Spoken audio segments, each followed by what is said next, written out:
सिंह ही राजतेजयुक्त क्षत्रिय तेजाची असणारी रास आहे. म्हणजे सूर्याची रिप्रेझेंट करणारी रास म्हणजे ती सिंह आहे.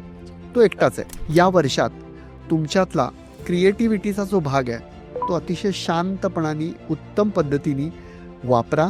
तुमचा वेग, तुमची प्रहार करण्याची क्षमता आणि तुमच्यातली अंगभूत असणारी मानसिकता या गोष्टींचा वापर केला तर हे वर्ष तुम्हाला खूप आनंद बहाल करायला बसलंय हे मला अगदी नक्की वाटतं. संमिश्र लाभ आणि परिपूर्तीचा आनंद देत चांगल्या स्थितीकडे नेणारं हे वर्ष विशेषतः जानेवारी ते जून या कालावधीमध्ये अतिशय उत्तम अशा संधी देत आहे. मोठे उत्कर्ष किंवा नवीन शिक्षण आणि विशेषतः व्यावसायिक असलेल्या नवीन करारांसाठी हे वर्ष फार छान आहे.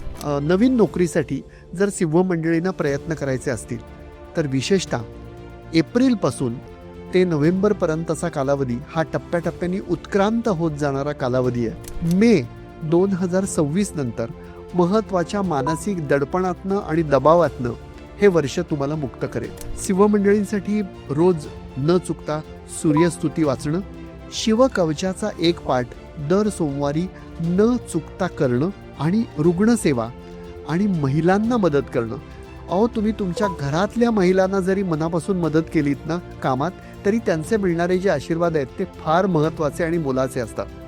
घरातली जर महिला असेल आणि तिच्या खांद्यावर किंवा पाठीवर हात ठेवून तू फक्त दमलीस का आणि मी तुला काय मदत करू असं नुसतं तुम्ही म्हणलात तरी सुद्धा ती फार मोठी मनाची मानसिक सेवा आहे.